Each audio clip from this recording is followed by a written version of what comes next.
Salut, c'est Chef. Hello, c'est Ao. Bienvenue dans cette nouvelle rétro Box. On vous avait fait croire la dernière fois que c'était la dernière. Et ben non, on en a encore. Non, on est encore là. On en a encore et il y avait une boîte des extensions de saga du Seigneur des Anneaux qui n'avait pas été reviewée. C'est la boîte Les Cavaliers Noirs. Les Cavaliers Noirs. Et comme vous le voyez, à haut apparaît le Cavalier Noir du jour. Le Cavalier Noir du jour. Bleu foncé noir. Et donc, dans les Cavaliers Noirs, c'était la première boîte de les extensions de saga Seigneur des Anneaux, donc la deuxième série d'extensions de saga. On aura l'occasion d'un petit peu reparler de ce principe de la campagne. Hein, la campagne saga, ouais. Ouais, après avoir reviewé un petit peu ces cartes. Saga. Ah. C'est l'ambiance de la brousse. Ambiance de la brousse. Pas bon. C'est l'hiver hein, ici en même temps. Il connaît, hein. C'est un enfant des années 90. Hein. Ça. Allez, donc, on va commencer par le héros communauté. Tiens, je me sacrifie pour le héros communauté. Ah, ça fait plaisir que tu dis ça, j'ai l'impression qu'il allait me le filer. Tiens, je te le donne. Donc, je veux bien dire ça, parce qu'il se reluque vraiment la rondelle, et ça me fait plaisir. Donc, le héros communauté. Parce qu'au final, le héros communauté... Ça va pas. Oh là, qu'est-ce que t'as fait? Ouais.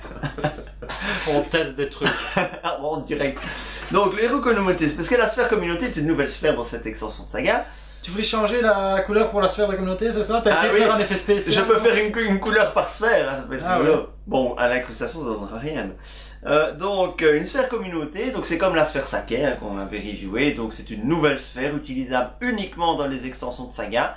Vous avez un héros complémentaire qui va collecter des ressources d'une nouvelle couleur, utilisable uniquement pour les cartes neutres et pour les cartes de cette couleur-là, qui n'apparaissent que dans ces boîtes de saga, qui sont généralement pourries, et donc qu'on ne joue jamais. Enfin, soit. On va encore me faire incendisme.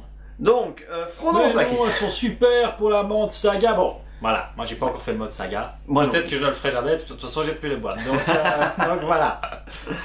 Donc c'est Frodon Saké, donc les héros de saga coûtent 0 hein, en volonté, hein, parce que c'est un héros complémentaire. Donc 2 de volonté, 1 d'attaque, 2 de défense, 2 points de vie, les hobbits porteurs de l'anneau.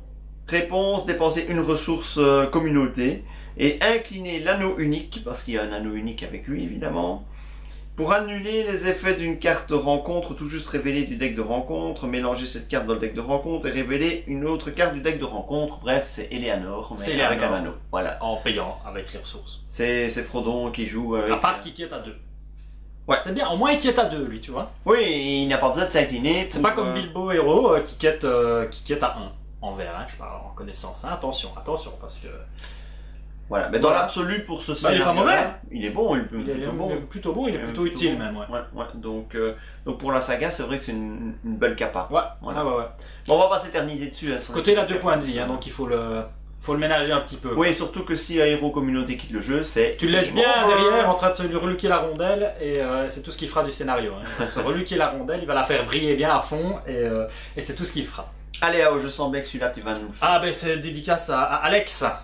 Hein, Alex, toi qui adores le héros Sam, hein, parce que bah, voilà, tu en as tellement dit des louanges.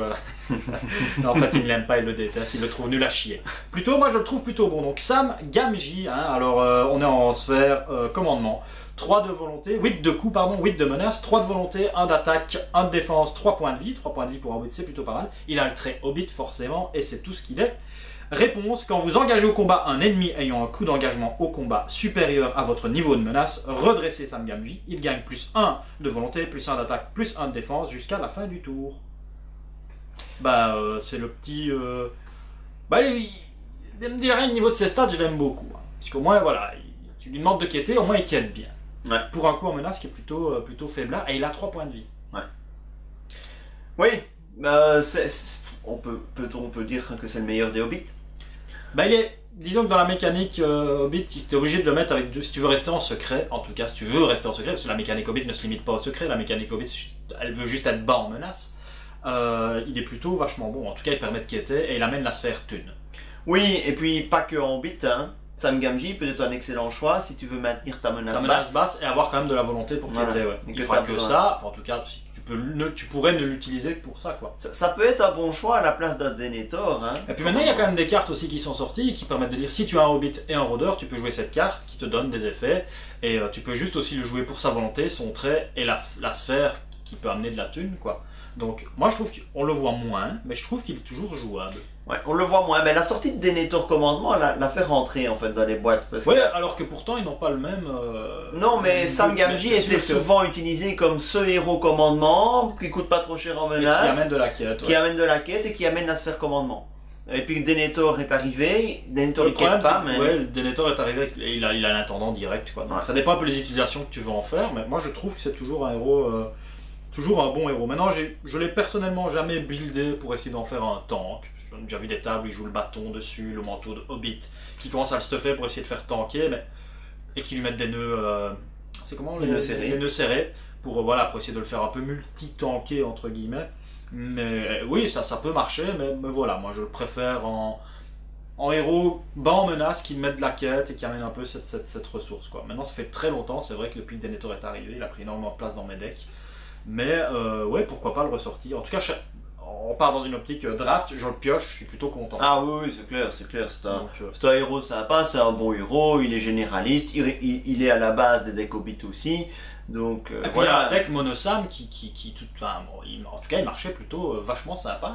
Oui, Le oui, deck c'est Monosam secret était assez surprenant en fait. Au niveau de ses résultats, des ouais. rares héros jouables en mono finalement, Ouais, ouais. hein, un mono héros, donc Ouais, ça ouais, en fait partie. Ouais. On pourrait l'imaginer encore maintenant avec le grand pas, hein, l'attachement, il pourrait quitter très vite à 5 sans s'incliner. Et ouais, c'est sympa. Ça reste un héros sympa, moi je trouve. Oui, mais clairement, il est multitâche, il quête, il défend dans le même tour. Enfin, voilà. Quoi qu'en dise Alex, je trouve ce héros plutôt beau. Voilà. Moi, j'ai jamais été très tendre avec ce Sam Gamgee, j'ai jamais beaucoup aimé le jouer. Mais moi j'ai jamais été tendre avec les Hobbits en Oui, général, oui, c'est ça. parce qu'ils ont pas assez de points de vie, Et- c'est juste ça. Et ici, c'est la boîte des Hobbits. Ouais, donc on va pas être spécialement tendre, mais pourtant il y a de très très bons Hobbits. Je suis pas tendre avec le Hobbit, mais on va y venir, Mais moi je l'aime bien, voilà. Moi, je l'aime bien. Voilà. Et on va pas traîner parce qu'en fait, cette boîte, hein, les Cavaliers Noirs, présente un record particulier. C'est que c'est la boîte hors corset qui nous a apporté le plus de cartes joueurs. Ah ouais. Il y a 14 cartes joueurs. Enfin, si j'ai inclus les deux cartes communauté, 14 cartes joueurs, c'est un record. Ah ouais. Et 4 héros dans cette boîte. Et donc, deuxième héros de cette boîte, un Hobbit. J'aime bien. C'est Merry tactique. Donc Merry, 6 de menace, 2 de volonté, 0 d'attaque, 1 de défense, 2 points de vie. Il a le trait Hobbit. Merry gagne plus 1 en attaque pour chaque héros Hobbit que vous contrôlez. Réponse, quand un ennemi est détruit lors d'une attaque à laquelle participe Merry, redressez un autre personnage qui a participé à cette attaque.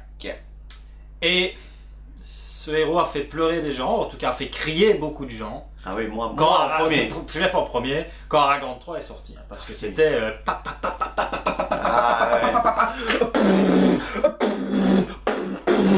viens là, comme c'était Scorpion et voilà. Et Merry il était derrière, il mettait des petits coups de pied comme ça, il mettait des petits coups de pied. Et voilà, ça c'était le deck Aragorn 3 Merry et le dernier personnage qu'on va voir après. Donc c'est une capa plus. En dehors de ça, c'est une capa qui est quand même plutôt sympa. oui, oui, clairement. Clairement, la détape c'est toujours bon. Ouais. La détape pour attaquer c'est encore mieux. Ouais. Est-ce que c'est. Je relis.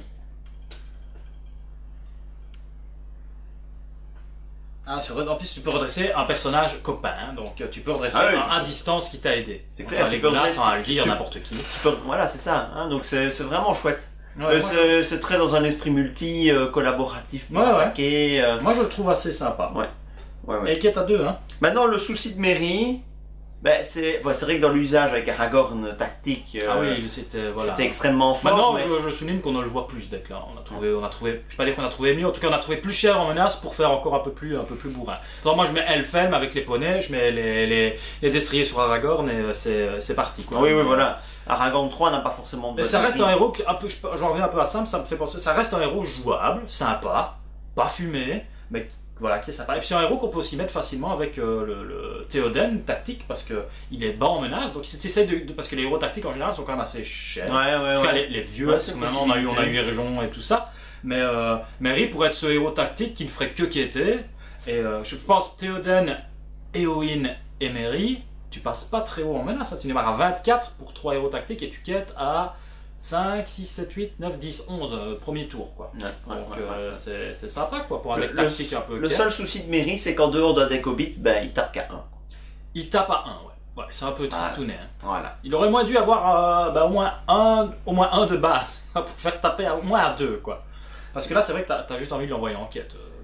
Et si tu veux jouer un deck Hobbit, t'es quasiment obligé de le mettre, sinon t'as 0 punch dans ton deck. Donc, bah oui, lui, et puis avec les cartes qu'on verra plus tard dans le paquet, ils sont quasi, ouais, si tu veux amener du punch en tout cas dans ton deck, ouais, t'es quasi obligé de passer par ça, ouais. Mais bon, voilà, Mary et Sam Gamgee, bah voilà, rien que ces deux-là, ils combattent super bien ensemble, quoi. Ouais. Hein, donc c'est pas mal dans le deck Hobbit et dans cette construction particulière avec Aragorn tactique. Ouais, il reste, voilà, puis même pour un petit deck punch qui a envie de faire quelque chose de... À l'heure actuelle où t'as quand même des gros decks qui peuvent vraiment mouliner sévèrement, quelqu'un qui voudrait faire un truc un peu plus fun avec justement un système où les héros se redressent, faire redresser un héros chez quelqu'un, un truc un peu plus fun, bah il peut encore être joué, quoi. Ouais. Allez, le suivant, je l'ai dans un deck où il est juste tout seul et je le trouve assez sympa aussi. Bah, c'est Pipin connaissance, donc 6 de menace, 2 de volonté, 1 d'attaque, 1 de défense, 2 points de vie. Il a le trait Hobbit, hein, on se cache plus. Le coût d'engagement en combat de chaque ennemi en jeu augmente de 1 pour chaque héros Hobbit que vous contrôlez. Réponse, quand vous engagez au combat un ennemi avec un coût d'engagement supérieur à votre menace, vous piochez une carte. Mais en fait, ce Pipin, c'est le plus indépendant de tous les Hobbits. Donc, il n'y a pas besoin de le jouer dans un deck Hobbit. Ce Pipin se suffit très largement à lui-même dans n'importe quel deck, comme solution de pioche. Moi, par exemple, ce Pipin, je l'ai joué dans mon deck Gondor. Mon premier deck Gondor, ouais. C'est ce Pipin. Il baissait la menace du deck Gondor, parce que le deck Gondor, il est fragile en début de partie. Donc, le temps que le deck Gondor se mette en place. Ouais, et c'est un héros qui ouais. Après, j'engageais les ennemis, ça me faisait piocher 2-3 cartes. C'était très intéressant. Ouais. Donc ce Pipin, il apporte 2 de volonté. Il a 2 de volonté, ouais. Ce qui est pas mal. Donc, puis ça capable par anecdotique aussi à avoir. Enfin, ici tu n'as qu'un. Enfin, dans ces cas-ci, et pareil dans le deck que je vais citer après, ce ne fût-ce qu'un de menace en plus sur la zone de cheminement, mais des fois c'est le tour qu'il te faut pour pouvoir te mettre en place et pas te faire swarmer tout de suite, quoi. C'est clair. Donc oui, il reste assez sympa dans cette optique-là. Puis t'amènes aussi la sphère de pioche. Enfin, il est assez sympa. Et moi, je joue dans un deck d'Unodin c'est pas le meilleur deck de Dunodin, donc je joue avec lui, Éowyn 2 et Amartul, ce qui me permet de commencer vraiment assez bas en menace. Et bah, lui va me faire piocher, il va m'amener la sphère avec les Dunodins verts et ça, c'est un peu diesel, hein, ça me prend 1 ou 2 tours de me mettre en place, mais justement, je compte sur lui pour pas me faire engager. Puis après, j'essaie d'engager. À chaque fois que j'engage, je pioche. Donc, ouais, il reste assez sympa. Et puis, hein, on vous ment pas, hein, c'est une boîte ready to go. Hein, vous mettez les 3, vous êtes toujours à 20 de menaces, 3 débrouillards et c'est parti. Hein, pour FFG. Vous avez le deck Hobbit, en tout cas le trio de Hobbit qu'on a vu, ouais, c'était quelque chose qui a été joué. Ça reste le deck Hobbit de référence. Hein. Ouais. Ça reste le deck Hobbit de référence. Ça démarre à 20, ça joue secret, c'est lent au démarrage. Certes, ce deck, lorsque vous avez un ennemi directement engagé au combat avec vous, tu serres les fesses. Voilà, il faut gérer, il faut savoir le gérer. Il faut un trash, sinon voilà. Parce que tu vas pas le tuer tout de suite en plus. C'est gérable, mais c'est dur, hein, c'est pas facile. Partie, là. Mais si tu es tranquille début de partie, que t'as pas un ennemi directement engagé, ce deck il est redoutable. Ouais. C'est peut-être des pieds poilus avec 2 points de vie, mais il est redoutable. Mais évidemment, l'archerie, il aime pas. Ouais, il aime pas l'archerie. Les points de dégâts, les dégâts directs, genre un point de dégâts les personnages qui sont inclinés, ce genre de truc là, ou les personnages qui quêtent. Tu es content d'avoir une des cartes qui est dans le paquet qui va arriver. Mais oui, c'est pour ça que je joue pas souvent les Hobbits. Et en fait, l'énorme faiblesse de ce trio là, il n'y a pas de bleu. Donc il n'y a pas de cancel. Il n'y a pas de cancel, donc tu prends en fait. Donc tu dois prendre du soin. Et puis voilà, si tu sors pas ton débrouillard très rapidement, t'es en trisphère sans vraiment. Enfin, c'est des decks un peu lents quand même. C'est pas un deck facile à jouer. Hein. Non. Il faut quand même. Moi je pense que c'est un deck un peu. Skill, il faut quand même. C'est fort. En solo, c'est quand même. Pas facile. Hein. C'est pas le deck solo que je sortirai tous les jours. Et autre deck que tu parlais justement, que c'est un Hobbit qui sort facilement beaucoup de tables en dehors de Sakapa et en dehors de tout ça. Moi, il y en a un que j'aime beaucoup aussi, plus récent, c'est Mary 2. Mary 2 est excellent pour gérer la menace. Et jouable dans tout deck où tu veux un petit peu te quitter et avoir cette capacité, ou en tout cas si tu n'envoies pas quitter mais tu peux mettre le poney, de pouvoir diminuer ta menace chaque fois qu'un gros monstre va sortir en ZC. Mary 2 est le premier vrai Hobbit bleu qui est sorti. Ouais, il est très bon. Parce qu'avant lui il y a eu 2 Hobbits bleus, on avait re-reviewé le Pipin bleu, et dans cette boîte-ci ils ont prévu un Hobbit bleu aussi. Hein? Et Ouais. Dieu aussi si tu l'aimes, Mao, ce Hobbit Ah, bleu. oui, bah oui, bah oui. Il s'agit de... Gros Bolger. Gros Bolger. Gros Bolger. Bolger. Gros-Bolger est un Eh ben, Hobbit carte suivante. bleu. C'est un Hobbit bleu, c'est un gendarme, non?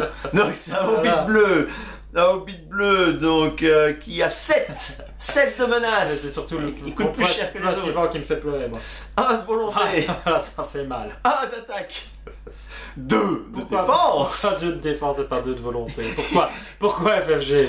et 3 points de vie, parce qu'il est gros. Voilà. voilà, Hein, c'est merci ça. FFG de discriminer comme ça cette population en Fatih surpoids. Bolger. Hein, parce que t'es gras, t'as plus de points de vie. C'est un petit Ça n'a pas de Eh, sens. tu sais que dans Zombieland, ils ont dit, c'est la règle 1 ou 2 de ce qui va se passer en cas d'invasion de zombies. Les premiers à mourir, ce seront les gros. Eh ben, Gros Bolger, il meurt. Parce que les zombies courent trop vite. Bah, c'est la partie de zombies. Donc, Mais, Gros Bolger, qu'est-ce qu'il fait avec des stats aussi sexy? Ah Qu'est-ce qu'il fait? Action! Incliner Gros Bolger. Déjà, quand ça commence comme ça, hein, quand ça commence par incliner le héros. Tu sais déjà que tu vas pas l'envoyer en quête, que tu vas pas pouvoir bloquer avec, que tu vas Tu vas pas... rien- ouais, mais incliner Gros Bolger pour choisir un ennemi dans la zone de cheminement et augmenter votre niveau de menace de la valeur de menace de cet ennemi. Ah, donc plus 2, plus 3 de menace, alors que les hobbits, le but, c'est quand même de rester bas. Et ça fait quoi ça? Eh bien, si vous le faites, jusqu'à la fin de la phase, la menace de cet ennemi n'est pas prise en compte. Limite une fois partout. Ah bah, c'est dommage. J'aurais bien fait 3 ou 4 fois. Oui, oui, maintenant, allez, hop, une fois, 2 fois, 3 fois, il y a 0 de la zone de cheminement. menace. Il y a 0 de la zone de cheminement. Et là, t'as tous ces potes hobbits qui le regardent, ils font... Oh mon dieu! Mais ce Mon Gros Dieu. Bolger est la pire erreur conceptuelle de tout Et le le jeu. gars, il avait la diarrhée, le jour où il a fait ça, il était bloqué sur son fond de chiottes, il a fait, c'est bon, elle est prête, elle est faite, on la sort comme ça, moi faut que j'y aille. Il était au bureau, il en pouvait plus, il a fait, c'est bon, elle est bonne, on la prend, écoute, elle est parfaite, on la prend, je reviens. Et non, c'est pas possible. Mais c'est complètement hallucinant. Mais c'est quoi l'intérêt de cette carte?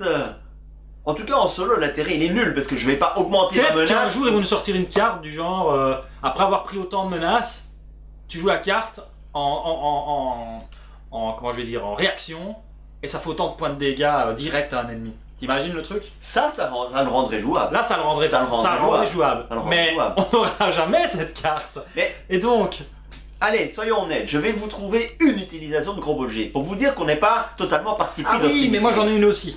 Donc, C'est peut-être Gros la Bolger, c'est en multijoueur qu'il peut être utile. Lorsque Ah, vous pas la avez même, alors. Lorsque vous avez un deck Hobbit bas en menace et en face un deck qui est haut en menace et qui contrôle pas sa menace, eh ben, utiliser Gros Bolger peut vous permettre d'éviter d'avoir des échecs de quête. Hein? Vous évitez des Aussi, échecs de ça quête. peut Et donc aussi le copain, il va pas monter sa menace. C'est que toi qui augmente ta menace. Hein. C'est que toi, oui. Tu peux aussi monter ta menace pour toi te faire engager à la place de ton copain, si vous êtes plus ou moins, tu vois. Tu joues des Hobbits, tu te rappelles. Oui, mais bon. Tu peux aussi, c'est un jeu coop.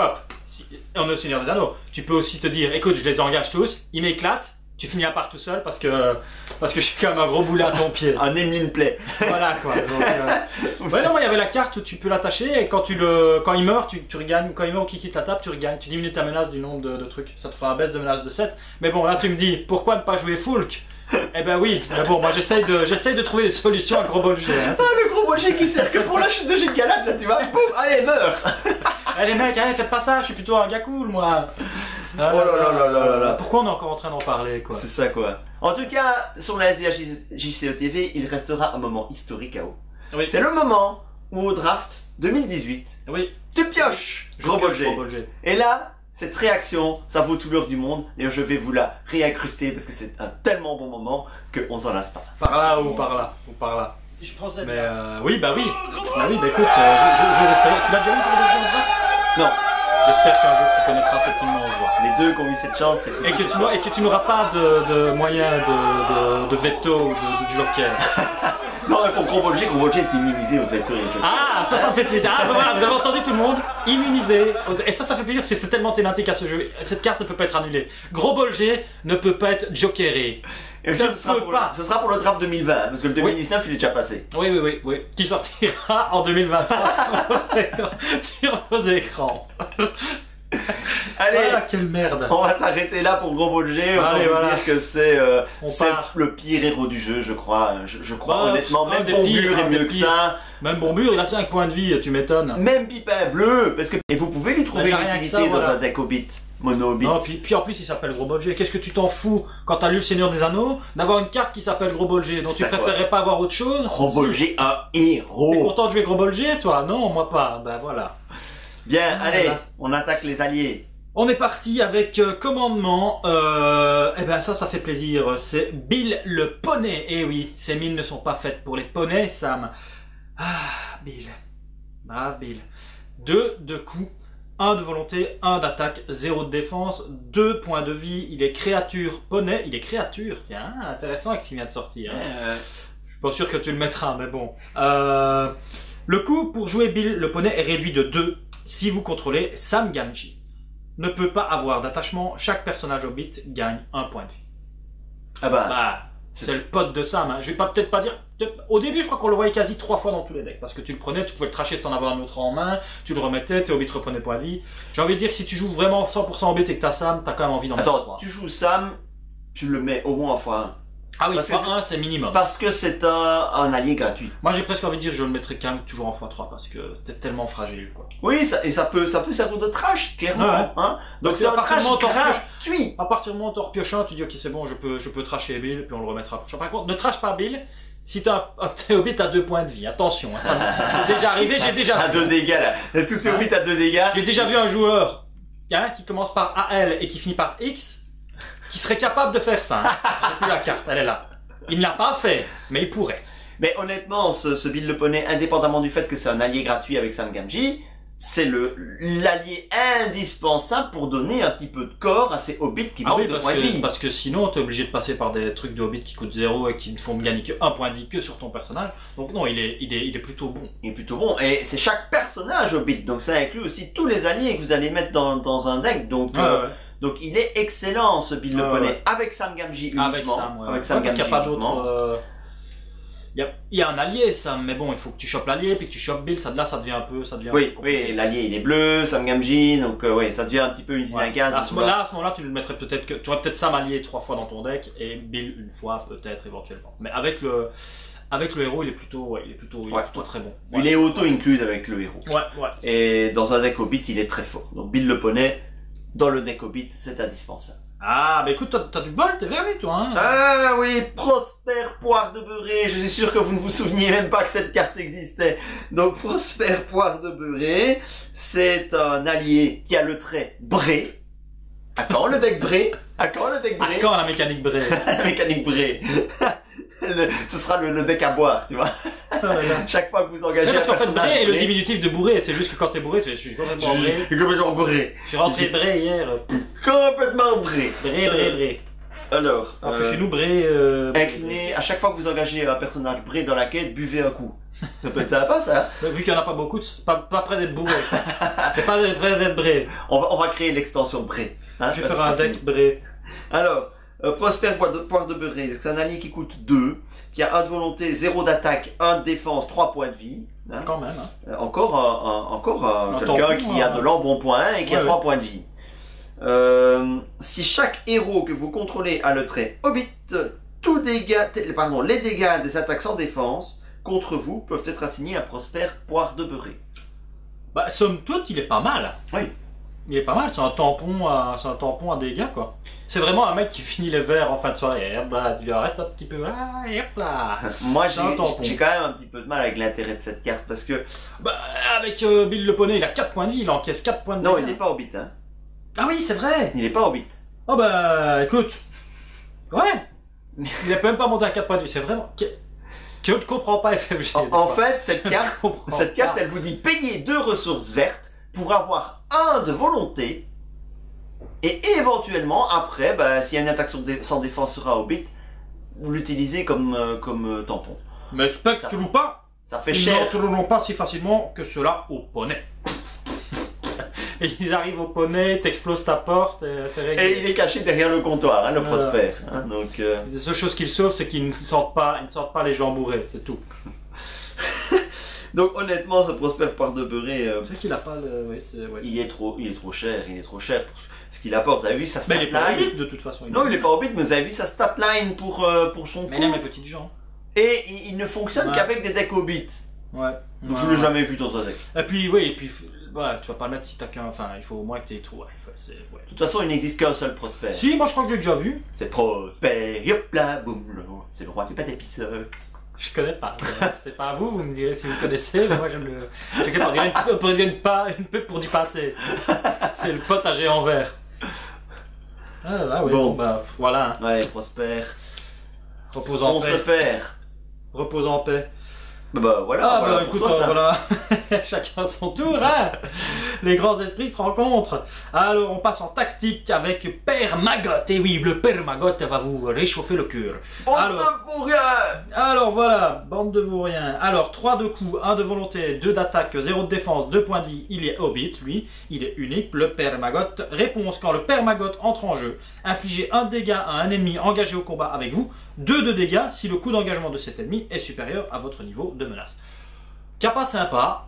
Il Trois. coûte 3. Voilà, exactement. Il coûte 3 en tactique. Alors c'est vrai qu'aujourd'hui en tactique coûter 3 c'est plus un problème. Mais à l'époque, il n'y avait pas une génération de ressources en tactique. Mais Ils ont pas de un allié à Magnum, 3. on n'avait rien. Un allié à 3. Un Non. allié à 3 qui tape à 2. Sérieux en tactique. La Pourquoi? carte. Pour 1 point de dégâts La direct. carte est déjà rangée. Cette boîte est Ouais, merveilleuse. Cette c'est un boîte est peu, bah, merveilleuse. disons que c'est un chouïa cher. Ils savent en plus ils te sortent un deck Trisphère. Je sais pas s'ils se sont dit, bah, hey, ils ont les débrouillards, c'est bon. Enfin, quand je dis il au singulier, hein. Je sais pas si lui, Ouais. il s'est dit. Bref, voilà. La suivante, par contre, est plutôt. Ah, ouf. Ténacité du semi-homme. Nous sommes toujours en tactique. C'est un événement qui coûte 1. Action, choisissez un personnage hobbit. Ce personnage gagne plus 2 en volonté, plus 2 en attaque, plus 2 en défense jusqu'à la fin de la phase. Voilà, simple, efficace, ça ne tire qu'une fois, mais voilà, au moins tu sais où tu vas. C'est plus fort que le chant de Turin en fait. Hein, donc, Bah, ça peut te servir à aligner un ennemi que t'aurais pas, parce que t'es un petit peu faiblard, et voilà, c'est une carte moi j'ai déjà vu jouer, c'est jusqu'à Bah oui, bah, fin de la phase en plus, donc Dans- si t'as dans- une tape. dans le deck hobbit, c'est très efficace sur un Sam Gamgee. Vous venez d'engager un ennemi qui a un coût en menace plus haut que vous, plus 1, plus 1, plus 1. Vous Ouais, jouez puis s'il a ça. des nœuds serrés, tu peux défendre, puis attaquer. Et donc nous avons un Sam Gamgee qui tape à 4, qui défend à 4. Il y a encore moyen de le booster d'autres façons. Donc Puis là, si t'as vous gardé avez, Mary, bah, il attaque, il défend, puis il se redresse avec un nœud serré, il attaque, il tue, il se redresse avec Mary éventuellement, enfin. donc voilà. Ouais, ça reste une carte. Ténacité du semi-homme, très bonne carte dans un deck Hobbit et uniquement dans un deck Hobbit, évidemment. Ah, parce que bah, même ça. si vous avez un Hobbit isolé dans votre deck, vous n'allez pas mettre ça, vous aurez d'autres choses à faire. Hein. Alors, Parfait. À toi. C'est moi, ouais. Bah, on passe en énergie. Énergie, rond de fumée, ça fume la ganja, bastaba, voilà, brr, brr. Et 2 de coups. Action, diminuez de 1 votre menace. Pour chaque pipe que vous contrôlez, chaque héros ayant un attachement pipe gagne plus 1 de volonté. Ça coûte un peu cher quand même. ça coûte cher. C'est le gros problème de rond de fumée parce que dans la mécanique pipe, ben, ça rentre bien évidemment dans cette mécanique pipe. Ça. Mais c'est un peu cher et donc on a souvent pas beaucoup, on n'a pas souvent les ressources pour le payer ce rond de Ouais. fumée. Parce que, ou Je sinon, dirais, voilà, diminuez votre masse pour chaque pipe que vous contrôlez, chaque héros a un attachement pipe qui gagne plus de volonté, c'est très long à mettre en place, c'est très lent. donc, à combien, le moment où tu vas pouvoir te payer les deux, quand bien même tu auras un bon ratio de ressources qui rentrent, enfin tu as des ressources, c'est pas un problème les ressources, tu sais te payer les deux. Est-ce que tu n'aurais pas plutôt intérêt à jouer Salutation des Galadrim direct, ça coûte 1 de plus, tu fais moins 6 et c'est réglé. Mais c'est ça quoi, parce que si, avant de pouvoir jouer ça, il vous faut des pipes sur vos héros, et pas une hein. Ah non, sinon, Il en faut au moins 2 pour que ce soit rentable, voire Ouais. 3. Donc c'est long. c'est long et c'est cher long, pour ce que c'est, ouais. Même s'il y a une carte qui a un effet, je sais plus laquelle c'est, qui quand tu joues un événement qui baisse ta menace, c'est casse-croûte je crois. Quand tu joues un événement qui baisse ta menace, tu pioches une carte ou bien c'est les pipes qui font ça. C'est la Enfin, pipe moi au je bit. trouve que alors... Oui c'est ça, c'est la pipe au bit. On pioche une carte dès qu'un événement baisse ta menace. Donc c'est fait pour comboter avec la pipe au bit. Mais c'est tellement long à mettre en place. Et puis t'as déjà vu des decks pipe. Mais j'en ai fait un. J'en ai fait un à l'époque, la fois où j'ai buildé avec le pipin bleu d'ailleurs. Quand j'ai voulu builder avec un pipin bleu, je me suis dit, allez, Chep, un petit défi. Je vais essayer. Chep, il s'est dit Chep, pipe. Voilà, Chep pipe. Donc, bah oui, hein, parfois on veut changer ses habitudes. Et Voilà. donc, je voulais. Je t'écoute, hein, je t'écoute. Alors, vas-y. Je voulais builder un deck avec Pipin bleu. Et donc j'ai buildé forcément un mono hobbit. Et donc je me suis dit, bah, pour gérer la menace, je vais mettre la mécanique pipe. Et alors donc j'ai fait un deck pipe. Et finalement ça tourne, hein. Mais t'as beaucoup de... Mais le problème c'est que c'est long à mettre en Moi, place. j'en mettrais qu'une, quoi. C'est long à mettre en Elle place. sort, ça me fait -2, -3, mais... Et c'est plein de slots dans ton deck que tu dois utiliser que tu peux pas utiliser pour autre chose. Ouais. J'ai gagné une fois un scénario avec le deck, j'étais content, je l'ai rangé. Mais voilà, j'ai réussi à Bah, gagner un scénario avec Pépin Vous pouvez l'applaudir tous derrière votre écran. Et je crois que c'était Voyage au long plan d'Oie que j'avais gagné. En Avec plus, le c'est troll. bien, ça, Donc, pas mal.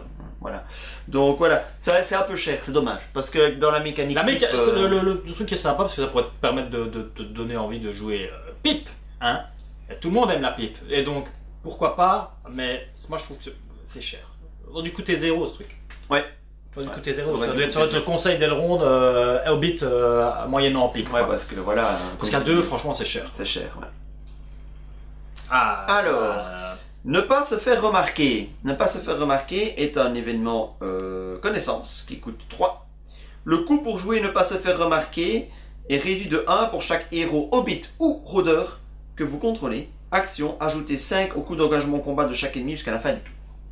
J'essaye de ne pas me faire remarquer. Il est passé où haut? Ben il était là. Il était là, il est où? Mais je vais pas finir tout seul. Ah oh, un reviens. jeu d'acteur extraordinaire. Tu étais Rodriguez. Tu étais là. Rodriguez, père et fils. Mais oui, Dracula, j'étais là. J'aime beaucoup cette carte. Ouais. Hobbit et rôdeur, ce qui veut dire que si tu mets 2 rôdeurs et un hobbit, t'es pas obligé de te traîner toute la traînée de tous les hobbits et ça peut te faire gagner un tour où tu te fais pas engager. Ou toute la table ne se fait pas engager. En fait, c'est jouable uniquement si tu as les 3 héros qui répondent à la condition. Ouais. Moi, je mets pas une ressource pour jouer ça. Ah non, non, non, ouais, non, non, non. Mais si c'est gratuit, Si c'est gratuit, pourquoi hein, Alex? Quand c'est gratuit, Quand c'est gratuit, tu peux toujours essayer de le revendre plus cher après. Hein Il va aimer cette vidéo, Alex. Il y en a que pour lui ce soir. Puis très beau dessin. Oui, non, c'est sympa. C'est sympa. Bah, je trouve en solo Hobbit, clairement, c'est une carte que tu mets dans ton deck, quoi. Parce que le moment où tu te fais un peu. Ça peut vraiment à nouveau te faire permettre de gagner un tour et de gérer en une fait, situation difficile. je reviens, hein, mais ce deck Hobbit, il est vraiment chouette. Si vous aimez les Hobbits, ben, C'est il est bien, mais le gros problème de ce deck Hobbit, c'est si quand tu démarres un scénario avec un ennemi si tu engagé. te fais. Ouais. Ça, c'est. Il y en a, hein. Ouais, il y en a. Donc. Voilà. Ça, c'est le truc qui m'a toujours découragé de jouer Hobbit. Ouais. Parce qu'il y a des scénarios, voilà, un ennemi démarre engagé avec toi, et il tape à 5, et il a 4 d'armure. Ça va être compliqué. Ouais. Mais sinon, dans les scénarios standards. Mais c'est une mécanique plaisant. qui est marrante à jouer aussi, Ouais. je trouve. La mécanique qui se met bas en menace, c'est une mécanique que j'apprécie moi beaucoup. C'est juste que je la joue, mais pas souvent avec les hobbits en fait. Donc, ouais, voilà. Mais une carte assez sympa ouais, pour les decks hobbits. Alors, il y a le petit événement communauté là. Tu veux le lire? Allez, vas-y, hein, pour faire une carte qui te... Oh, qu'est-ce que c'est que ce dessin? Merde! Nom de Dieu, quoi! J'espère que j'ai regardé. Qu'est-ce que c'est que cette gueule? Intuition de Frodon, vraiment une belle intuition. Nom de Dieu, là il vient de voir le fond de sa rondelle, c'est pas... enfin, je ne comprends pas. Waouh! Bref, ça coûte 2, donc c'est la sphère rondelle, moi j'appelle ça la sphère rondelle. Et c'est la sphère rondelle, intuition de Frodon, action. Chaque héros que vous contrôlez gagne +1 de volonté jusqu'à la fin du tour, piochez une carte pour chaque héros hobbit que vous contrôlez. Très bonne carte, c'est dit en passant pour un deck hobbit qui jouerait la saga. Hein, mais ah non, ça coûte 2. Ouais, à nouveau, c'est encore un tout petit peu cher. Ouais. Bah voilà, donc... Et les oui, decks Hobbit ne roulent pas sur l'or, hein, à part des Non. débrouillards. Ouais, non, c'est pas facile avec un dessin pareil. Bah voilà, je suis content. Allez, je te laisse faire celle-là aussi. Je préfère la suivante. Ok, bah alors, manteau de Hobbit. Manteau de Hobbit, c'est un attachement commandement qui coûte 1. C'est un objet. Attachez cette carte à un héros Hobbit, limite de 1 par héros. Celui-ci gagne +2 en défense tant qu'il défend contre une attaque effectuée comme par un ennemi ayant un coût d'engagement au combat supérieur à votre niveau de menace. Bah voilà, c'est la bon. carte qui va dans le deck avec Sam, hein, donc Voilà, Sam tankerait à 4 potentiellement, hein, si je dis pas de bêtises, parce qu'il va, si tu engages un ennemi plus haut, il va passer de plus, il va gagner plus en défense, donc il sera à 2, plus ceci, il serait à 4. Pour une ressource, vous mettez Sam à 4. Donc 4, c'est déjà pas mal. 4, Avec 3 un à 4 points de vie s'il a Bill. Et avec la petite ténacité du semi-homme, il passe à 6. Et puis tu lui rajoutes son bâton. Voilà, moi, c'est comme ça que j'ai souvent vu Sam jouer en tank. Il avait son bâton, son manteau et tout ça. Mais je trouve que ça fait quand même beaucoup de... Ouais, enfin voilà. Bah oui, mais ça décopite quoi. Faut avoir envie de jouer Sam. Sam. Faut avoir envie de jouer Sam avec ça. Parce que si tu joues Sam avec ça, tu mets un peu de côté son côté quête aussi. Hein, parce que tu pourrais le redresser avec un nœud serré. Il n'est pas restreint un nœud serré. Hein, non, c'est pas restreint. Mais voilà, ça fait qu'aussi si tu mets ce nœud serré là sur Sam, enfin ouais, c'est un peu. Le deck Hobbit a besoin de beaucoup de stuff. Hein, ouais. Il a besoin de beaucoup de stuff, donc il démarre bas en menace, tu dois te mettre en place, donc il faut beaucoup de stuff. Mais une fois que c'est stuffé, tu gères. Tu peux commencer à bien. Mais ça prend du temps. Ça prend du temps, ouais. Donc, c'est voilà. vraiment diesel, c'est même pire que diesel. C'est un vieux diesel roumain qui prend le temps. Voilà. Bon, maintenant j'ai déjà vu des sorties canons hein, sur avec des Hobbit. Ouais. Hein, t'as un nœud serré, t'as ça, ben voilà, bingo quoi, t'es déjà bien. Déjà pas mal, ouais. Tu peux déjà gérer pas mal de petits trucs. Quoi. Mais tu voilà. pas encore un troll, mais c'est bien ouais. quoi. Mais parfois ça prend un peu de temps. Ouais, c'est des petits decks. Moi j'avais joué Hobbit tout un moment au début pour essayer parce qu'il faut pas mourir idiot. Et c'est assez marrant à jouer, mais ouais, c'est de moins en moins mon truc. Voilà. Mais c'est jouable, c'est tout à fait jouable. C'est tout à fait jouable, oui. Dague de Louis Stronès, c'est tactique, ça coûte un artefact, objet et arme pour les traits. Attachez cette carte à un héros, c'est restreint. Celui-ci gagne plus 1 ou plus 2 en attaque s'il attaque contre un ennemi en coup d'engagement supérieur à votre niveau de menace. C'est voilà. Simple, efficace. Et comment passer Mairie à 5 d'attaque? Voilà. Hein? Donc en gros, ah oui, 5, oui. Manteau de Hobbit vous passe Sam Gamgee à 4 d'attaque. Et la dague de défense, pardon, ouais. Et la dague de Listreness vous passe Mairie à 5 d'attaque. Et avec peu d'équipement, vos Hobbits ils commencent à tenir la route. Ouais, puis si tu arrives à faire juste, si c'est qu'un ennemi, tu arrives à redresser Sam après la défense, le faire attaquer avec Mairie, bah tu fresses quand même à 7.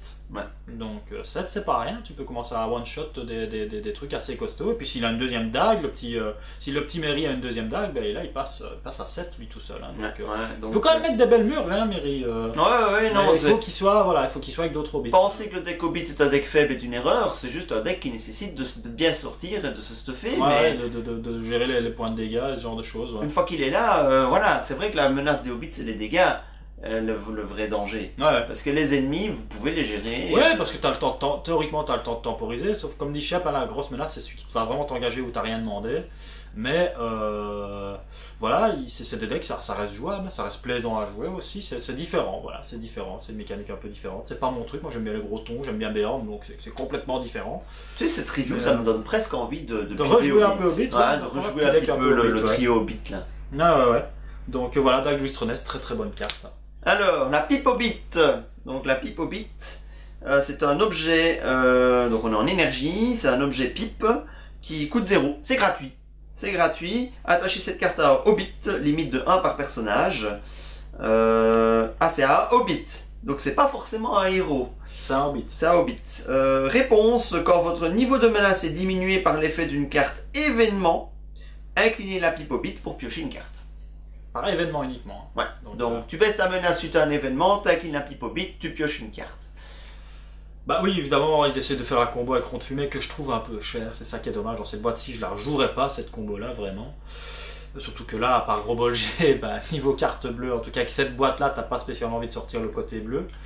Le deck pipe, en fait, tu le joues pas vraiment avec cette boîte-là. Par contre, plus tard, quand Casse-Croûte est sorti, ouais. Ça a vraiment rendu le deck pipe beaucoup plus jouable. Ouais. Donc c'est en voyant la carte Casse-Croûte que je me suis dit je vais jouer pipe Hobbit. Et là ça tourne bien parce que Casse-Croûte coûte moins cher. Ouais. Et Casse-Croûte te permet de baisser ta menace. Donc c'était bien. Hein, et puis si tu combines un Hobbit avec un Noldor, ou tu joues avec des elfes, avec le conseil d'Elrond. Il y a moyen de faire un truc Hobbit, mais après tu auras tellement mis de cartes dans ton deck que tu auras plus de slots pour rien d'autre. Voilà, donc c'est le problème. Ça prend beaucoup trop de slots dans le deck cette mécanique pipe. Mais elle est sympa, j'aime bien l'idée, mais ouais, c'est un peu. Je l'ai joué, c'est sympa, mais c'est pas hyper efficace. Ouais. Ah bah une carte qu'on voit pas souvent et pourtant que je trouve super sympa. Je dis pas souvent quand je fais une partie en général à 3-4 sur CTGN des fois. Quoi quoi que j'ai revu jouer par, je sais plus, c'était Anuminas, je crois. Je salue au passage, hein, qui me fait toujours bien marrer dans les vidéos. En tout cas dans les parties qu'on joue. Alors ça coûte 1, on est en connaissance. Pierre Elphique. Pierre Elphique, c'est un artefact objet. Attachez cette carte au lieu actif. Celui-ci gagne plus 1 de points de quête, donc ce sera plus dur à explorer. Réponse, quand le lieu attaché quitte le jeu en tant que lieu exploré, le premier joueur met en jeu un allié de sa main. C'est fat, hein. C'est super fort. C'est fat, hein. C'est super fort. Super fat, parce que ça te permet de poser Sylvebarbe ou un allié à 5, ou même un allié plus cher, hein. Il n'y en a pas des alliés à 6, il y a Béorn, un allié à 6. Bah déjà, ouais, une Firiale, enfin, ou n'importe quoi, c'est super fort. En multi, il faut bien la timer, comme les anciens Atoms, si tu veux vraiment que ce soit le premier joueur qui en profite au moment où, parce qu'il a le gros allié en main, que ça lui aiderait bien. Mais en solo, c'est super fort, ça, hein, parce que c'est tout le temps premier joueur. C'est super bien, ouais, c'est super bien, ça reste une super bonne carte, je trouve. Mais pourquoi est-ce qu'on la voit moins? Ben, en fait, c'est parce que il y a beaucoup de scénarios qui sont sortis depuis, qui t'obligent à être prêt tour 1. Ah oui, oui, il faut. Et ceci, tu n'es pas prêt tour 1. Non, non, non. C'est tour 2 au mieux. Et puis aussi, on a une sauf s'il y a un lieu actif déjà, mais c'est rare. Pour du solo, on a eu une génération de ressources qui est devenue plus rapide, beaucoup fait le jeu. En tout cas, au niveau de génération de ressources, peut être vraiment très très rapide hein, maintenant. Donc, on reprend l'exemple de Denethor, commandement avec son intendant, c'est d'un des personnages qu'on voit très très souvent dans les decks solo. Et bah oui, c'est parce qu'il accélère grandement les sorties niveau thune et qui masque un peu ce genre de truc là. Mais ça reste une carte, je trouve, dans un deck qui a un peu du mal à gérer sa thune, comme les decks Hobbit justement, surtout quand on trisphère comme ça. C'est une carte que je trouve super intéressante. Et récemment, dans un deck Aldan. Ah ouais, bah ouais, ça met un lieu sur le truc. Donc dans un deck Aldan, c'est un attachement sur un lieu. Tout le monde peut en profiter, donc c'est un attachement sur un lieu qui coûte pas cher et qui amène un chouette effet, quoi. Voilà, donc c'est vrai que c'est une carte qu'on voit pas souvent, mais qui pourtant est très forte et qui gagnerait à revenir dans les decks. Ouais, je trouve aussi. Voilà, mais je crois qu'il est aussi victime de la crise des slots. Hein. Ah bah oui. Bah, voilà, souvent on met ces slots-là, on va les utiliser pour de la pioche, pour de la génération de ressources plutôt que ça. Ouais, ça reste sympa. Mais pourtant c'est fort. Ouais, ça reste très sympa. Si t'en as l'utilité, t'as vraiment besoin de sortir de temps en temps un gros ton, bah c'est bien. Et donc c'est une boîte au niveau des cartes joueurs, c'est une boîte un peu mi-figue, mi-raisin. Ouais. Il y a, si vous voulez jouer au Hobbit, vous n'avez pas le choix, vous êtes obligé de prendre. Oui, parce que les gros, enfin dire les héros Hobbit qui tournent bien sont là. Maintenant il y a Merry qui est très très bon aussi, Merry énergie. Merry bleu. Il y a eu d'autres Hobbits qui sont sortis à Merry bleu, Tom Showmin, mais vraiment ici vous avez quand même des cartes centrales. Vous avez un truc qui est ready to go quoi. Maintenant oui, il y a Fulk aussi hein, qui est très bon, qui est sorti, que je trouve vraiment excellent, qui pourrait éventuellement prendre la place de Pippin, ou en tout cas vous pourriez éventuellement aussi jouer Fulk à la place d'un des autres et vous priver d'une des autres trucs. Donc il y a des autres possibilités de jouer Hobbit, mais c'est vrai que celle-ci, clé en main, vous donne un truc assez fun, assez... C'est le plus équilibré, hein, parce que t'as de la quête, t'as de l'attaque, t'as de la pioche... Et puis oui, puis dans les cartes qui vont arriver, il y a des cartes Hobbit qui commencent vraiment, il y a un paquet, je sais pas s'il est déjà sorti à l'instant où je parle ici, mais en tout cas on a eu des spoils qui vont jouer sur Hobbit et qui vont être très très costauds quoi. Hein, donc, de toute façon, quand cette vidéo sera publiée, ce sera sorti depuis longtemps. Ce sera sorti, mais en tout cas, oui, il va y avoir des cartes qui vont jouer sur le Hobbit et qui vont relancer un petit peu le Hobbit, sans en faire un foudre de guerre, mais qui vont relancer un peu l'intérêt du Hobbit. Donc, mais malheureusement, dans les autres cartes, y a pas grand chose. Pierre Elphique qui est sympa, Pip Hobbit c'est un peu lourd, Dague de Lustronès c'est bien. On en a pas parlé, mais Dague de Lustronès, je l'ai joué aussi dans un deck d'Unir. Ah ben moi je l'ai joué dans un deck Aldir de la Lorient. Et même des fois je la mets quand j'ai une Éowyn que je peux redresser, mais que j'ai pas spécialement envie d'utiliser pour défendre, du fait qu'elle ait un niveau de menace assez bas. Moi j'avais ça avec Glorfindel, Éowyn et je ne sais plus quel héros, c'était très bas en menace. Les decks sur Éowyn, ça mettait du sens parce que je pouvais la monter à 5 d'attaque par exemple. Donc, mais ce sont quasiment les seules cartes jouables en généraliste, hein, Pierre Elphique et Dagnus Rennes, parce que le reste c'est spécifique Hobbit. Ouais, à part l'autre qui serait rôdeur, mais... Oui, l'autre, voilà, ne pas se faire remarquer que tu peux jouer en rôdeur, mais voilà, c'est un peu 3 slots. En fait, tout le reste, en fait, voilà. Ne pas se faire remarquer en rôdeur. C'est du Hobbit, hein. Je la vois chose moins. À mettre, ouais. Je la vois moins parce qu'en rôdeur, t'as moins besoin d'être bas en menace, t'as moins besoin. T'es déjà un peu haut, t'as les pièges, t'es un peu plus costaud, hein. Donc, donc oui, c'est pas un paquet, Voilà, Voilà, en il gros, n'y a vous pas une jouez carte au que bit, tu pourrais ouais. retirer.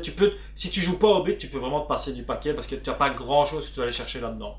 Alors un autre atout du paquet, ben, c'est que cette boîte contient 3 scénarios. Les 3 premiers scénarios de la saga Le Seigneur des Anneaux. Alors ici, on va y aller un petit peu plus franco dans l'analyse de ces scénarios. Non pas dans le détail des scénarios, mais on va spoiler un petit peu les mécaniques et le principe de la campagne. Donc cette boîte introduit un nouveau principe, une campagne qui s'étend sur 18 scénarios, hein, donc sur les 6 boîtes de saga, même 20, parce qu'il y a eu 2 scénarios print on demand qui s'insèrent dans la saga. Et donc c'est 18 scénarios et avec un principe de campagne, donc c'est-à-dire que chaque issue de scénario influe sur la suite.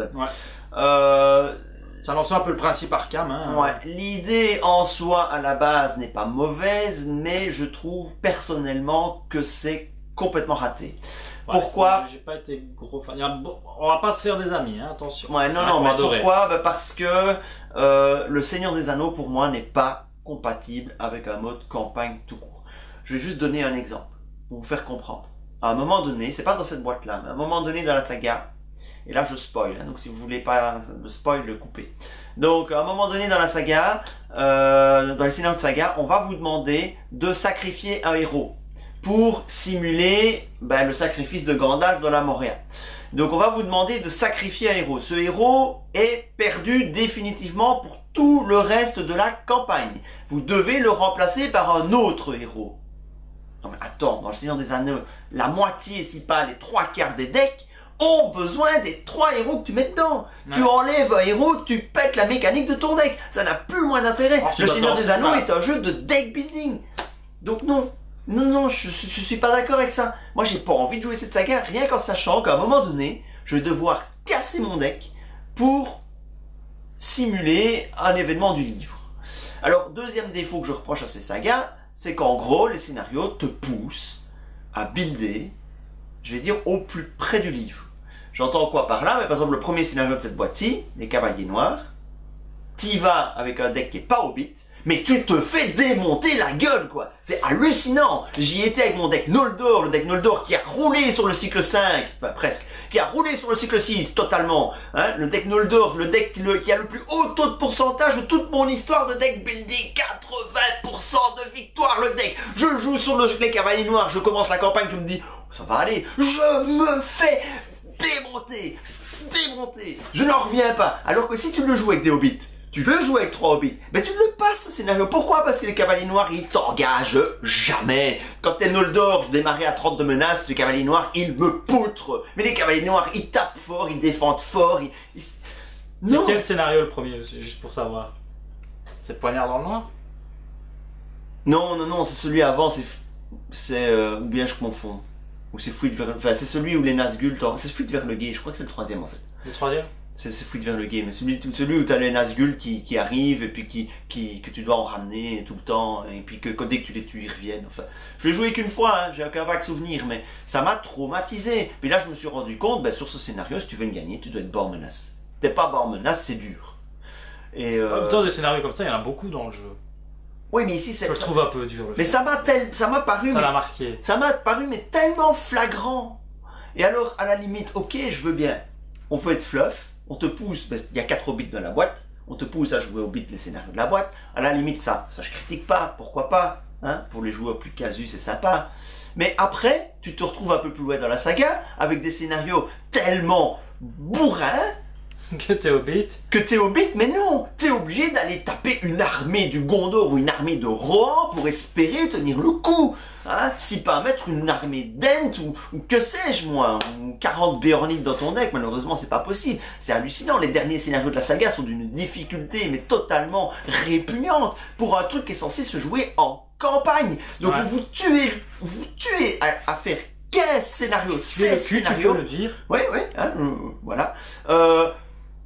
16 scénarios pour vous faire défoncer au 17ème et après le 18ème, parce que vous pouvez quand même jouer le 18ème, après vous êtes fait défoncer le 17ème, mais le 18ème, vous vous rendez compte que la façon dont vous vous êtes fait défausser sur le 17ème était tellement violente que vous n'avez aucune chance de réussir le 18ème. Merci de nous faire perdre 15 heures de notre vie à jouer des scénarios pour se faire démonter sur les 2 derniers. Non, cette campagne est foireuse. Alors, le principe des boons, enfin des avantages et des fardeaux là. c'est bien gentil, mais moi j'ai pas envie de mettre des avantages dans mon deck. Je m'en fous, mon deck il est buildé pour tourner quoi. J'ai pas envie d'aller rajouter 6 cartes qui me donnent plus 1 de volonté ou plus 2 d'attaque. Ouais, c'est sympa, mais ça rentre pas dans la mécanique de mon deck. Si je build un deck Noldor, c'est que je veux meuler, c'est que je veux jouer Seigneur de Neldar et je ne veux pas me taper des fardeaux ou des avantages dans mon deck. Non, non, non. Alors oui, vous voulez jouer la saga, ben vous la jouez... petit Xanax à Valium pour Shep et je reviens. Vous la jouez en mode... J'ai trouvé quelque chose pour que tu te calmes. Vous jouez en mode une balle anti-stress. En mode jeu pas buildé quoi, vous jouez en mode généraliste, vous voulez un deck avec un petit peu d'attaque, un petit peu de défense. Voilà. Alors moi dans cette boîte, si je dis pas de bêtises, il y a le poignard dans le noir, non? Un poignard dans le noir, non? C'est non. Comment c'est? Si, un knife in the dark, non? Ouais, un poignard dans l'obscurité. Ouais, c'est ça, que je trouve qui se passe dans l'auberge là. Ah ouais. Et que je trouve plutôt sympa. Hormis le fait, sur le point négatif. J'adore les trucs, j'étais content d'avoir un bon scénario Nazgûl, parce qu'il est plutôt sympa. Ce scénario, je l'aime beaucoup, moi, personnellement, avec Bill Machin qui fait chier tout le temps dans la zone de cheminement. J'étais plus content, enfin, moi, un scénario que j'ai joué pendant beaucoup de temps, et que j'aime vraiment beaucoup. C'est juste un peu dommage d'avoir un scénario comme ça, bien avec les Nazgûl qui sont bien sympas, et la moitié des autres trucs du deck c'est des mecs bourrés dans un bar en fait. T'as un mec bourré dans un bar qui te regarde derrière une fenêtre comme ça, et qui vont de là, qui est un colporteur qui rapporte tout à tout le monde. T'as des mecs au bord d'une cheminée en train de boire une bière, enfin, t'as vraiment l'impression de... un mix entre... T'as le Nazgûl super epic fantasy, l'univers génial que tu veux voir du Seigneur des Anneaux, c'est ça que tu veux voir dans le Seigneur des Anneaux, c'est des Nazgûl, des trolls, des orques, des urukai. Et puis après, t'as des mecs bourrés. Tu te bats contre des mecs bourrés. Et ça, c'est un peu le point faible du scénario. C'est bien parce que c'est un des passages du livre. Mais je m'en fous, moi, de frapper des mecs bourrés. Moi, je veux juste frapper des Nazgûl et des orques et des gobelins. Et voilà. Mais le scénario lui-même est plutôt bon. Donc, dans cette boîte, il y a au moins un scénario que j'ai trouvé plutôt sympa. Moi, je peux pas juger les scénarios parce que j'en ai jamais joué qu'un et ça m'a tellement dégoûté que... Bah, tu devrais essayer un poignard dans le noir, vraiment. Mais il est très sympa. Ouais, je suis peut-être un peu dur sur cette saga. Ça ne s'est pas vu. Et c'est vrai que voilà, il y a moyen de trouver son contentement, mais il faut pas y aller avec un deck full mécanique huilé. Bah moi à je sais pas. Scénario, Seigneur des Anneaux, c'est voilà. Moi, si je veux jouer un jeu en mode campagne saga machin, je joue à Arkham. Voilà, c'est clair. C'est clair. Ouais. Seigneur des Anneaux en campagne, c'est pas ça. Moi, le Seigneur des Anneaux, c'est JT draft, une petite partie au lait vite fait, je prends un deck au hasard et je m'assieds, je joue 20, 30, 40 minutes et puis c'est ça pour moi le Seigneur des Anneaux. Mais alors, voilà, il y a des gens qui adorent la saga pareil. Maintenant, les scénarios de saga sont pratiquement tous jouables en standalone. T'es pas obligé de les jouer en mode campagne. Donc bah voilà, tu t'affranchis de toutes ces contraintes de boon, de fardeau et d'avantages. Mais ça, moi, le poignard dans le noir, je l'ai jamais joué que comme ça et je le trouve sympa. Tu te le fais en standalone et là ça passe, la plupart se passe. Même si, d'après les retours que j'ai... Ah, il y en a qui sont à chier, hein. Bah, sur les 18 scénarios, il y en a au moins la bonne moitié qui sont pas terribles, quoi, d'après... Bon, en même temps, tous les scénarios du Seigneur des Anneaux, il y a une bonne moitié qui peuvent pas tous être bons, ça c'est sûr. Heureusement que de temps en temps, on a des excellents qui nous remettent la niaque. D'ailleurs, j'ai des très mauvais retours, par exemple, sur le Cyclo 8. Ouais. Qui paraît, j'ai pas joué, hein, mais j'en ai fait 2 sur OCTG. Et putain, et les retours, c'est long. C'est long. C'est genre, tu vas dormir à 3h du mat et j'ai perdu, en plus. En plus, j'ai perdu. Alors la gueule que t'as le lendemain au boulot et t'es malade. Oui, je suis malade, chef, je suis malade. Et dans ta tête, c'est putain de scénario de merde de cycle 8 à la con. Non mais attends, le cycle 8 à la con, hein, vous l'avez vu sur la SDHJCE TV il y a quelques semaines, hein. La calculatrice qui te dit, défaussez toutes vos ressources. Augmentez de 1 votre niveau de menace pour chaque ressource défaussée. T'avais accumulé 12 ressources, hein, sur tes héros. Attention, très énervé te dirais, si t'as accumulé 12 ressources et que t'en as rien fait, c'est que ton deck est pourri. Ben, très énervé, mon deck il était pas pourri, c'est juste que j'arrivais pas à piocher. Sur mon deck Panzer, j'accumule beaucoup de ressources sur Bérégon. Je peux accumuler beaucoup de ressources sur Bérégon si je veux faire tant. Ah bah oui, mais t'imagines le deck qui joue Centre Numénor et... Mais tu sais, j'ai rejoué le cycle 2 il y a quelques jours, j'ai rejoué quoi? Le premier jouet, c'est quoi le premier scénario cycle 2 de la boîte machin où tu peux pas engager les ennemis tout de suite là? Dans le gouffre noir. Ouais, ben je me suis pris la traîtrise défausser le personnage défenseur et là tu fais... C'est génial, merci Caleb. Celle-là, elle est absolument géniale. Ou alors des fois t'as celle, si l'ennemi, si le défenseur est un allié, défaussez-le. Sur un ennemi qui dit, si l'attaque est sans défense, bah oui. plus 2 d'attaque sur un ennemi qui attaque de 3 bases, 5 points de vie, à part Béorn, personne survit. On se rend pas compte. Reset, moi cette carte-là je la pioche maintenant. je la jette et je prends une autre. Et j'ai pas honte de le dire. J'ai pas honte de le dire. Mais c'est vrai, quand tu penses au cycle 2, le cycle 2, c'est le cycle qui peut être le plus Ah ouais, c'est primitif du jeu. quoi la carte avec le mec qui compte son arbre là, avec son épée là, c'est une des cartes des pires du jeu. Qu'est-ce qu'elle fait encore cette carte là? C'est quoi le nom de cette carte? Ah oui, épuisé, non? Épuisement. Je sais plus, mais Je non, sais mais elle est plus. juste infecte, je sais plus l'effet, mais c'est juste tu la sors, tu fais. Hein. Ah oui, oui, oui, Sentinelle endormie. Voilà, je sais plus ce qu'elle fait, mais elle est. Bah, incliner tous les personnages. Voilà. Et défausser tous les personnages inclinés. Incliner tous les personnages Mais dressés. c'est un effet d'ombre aussi complètement pourri. Enfin, soit c'est juste. C'est l'effet Le d'ombre. cycle 2 n'est pas à temps. Ah non, non. Là, en fait, là, on est en train de partir en live. Oui, je crois qu'on a fini là. On a fini depuis Berlin. On fera une émission spéciale comme ça. On fera une émission le pire du spéciale, pire, ouais, le pire du les pire. pires cartes très tristes. On devrait faire une émission. Les gros plus du. Vos meilleurs moments, vos moments découvertes, vos trucs, et puis les pires moments, les pires merdes que tu trouves à ce jeu. Ça peut être deux c'est vrai parce ça peut être que... deux émissions sympas, et on pourrait même faire en live avec des gens qui nous disent non, pour moi là, tu vois, ça peut être sympa. Oh, on pourrait faire ça pour la prochaine finale du Hero Contest. Donc tu vois, ouais, pour occuper la soirée, vos pires. Et je lance le défi Bjorn champion cette année, les gars. Bjorn champion, s'il vous plaît. Si ce jeu doit s'arrêter et qu'il n'y a pas de cycle 9, je veux que Bjorn soit champion une année, s'il vous plaît. Parce que c'est lui le vrai champion du Hero Contest. Ouais. C'est Bjorn. C'est Bjorn. Voilà, c'est tout ce que j'avais à dire. Finalement, cette longue conclusion, c'est un petit peu le clou d'une série de vidéos que nous avons tournées ensemble, parce que voilà, tous les decks, toutes les boîtes, toutes les extensions qui sont sorties Oui. avant que l'on commence un SDHC TV, Mon contrat s'achève, que voulez-vous? Nous venons de les reviewer, donc il va falloir qu'on trouve de nouvelles émissions. On va falloir qu'on meuble, hein. Ou qu'on trouve autre chose à reviewer. Sous le paillasson. Hein? Les clés sur le paillasson, qu'est-ce qu'on va faire? Allez, Qu'est-ce qu'on va faire? merci à Laissez-nous tous. vos idées. On sait que vous aimez beaucoup la Retro Band the Box, on sait que c'est votre émission préférée. Hein, Mais tant pis pour vous, c'est fini. Allez vous faire vôtre. Ah, là, ça va me manquer moi tout ça, j'aimais bien. Mais il m'invite pas pour les autres, alors moi il me laissait juste les miettes là, les biscuits. Tu vois, quand il m'invitait chez lui, j'ai l'impression qu'il me donnait des biscuits. Tu veux des biscuits? Et il me laissait les miettes, les tout cassés. Ah là là. Non, bah je voulais te remercier parce que ouais, c'est vraiment sympa toutes ces petites émissions et voilà, bah je sais que ça vous plaît donc voilà, c'est cool. Et faut pas hésiter hein, sur dire des bêtises et que vous voulez défendre les sagas et les decks Hobbit, allez-y hein, et mettez-nous en plein la chautron. Et je vous promets, on reverra Aorakis dans la SDHC TV, c'est sûr. Allez. Prenez soin de vous, salut. Salut.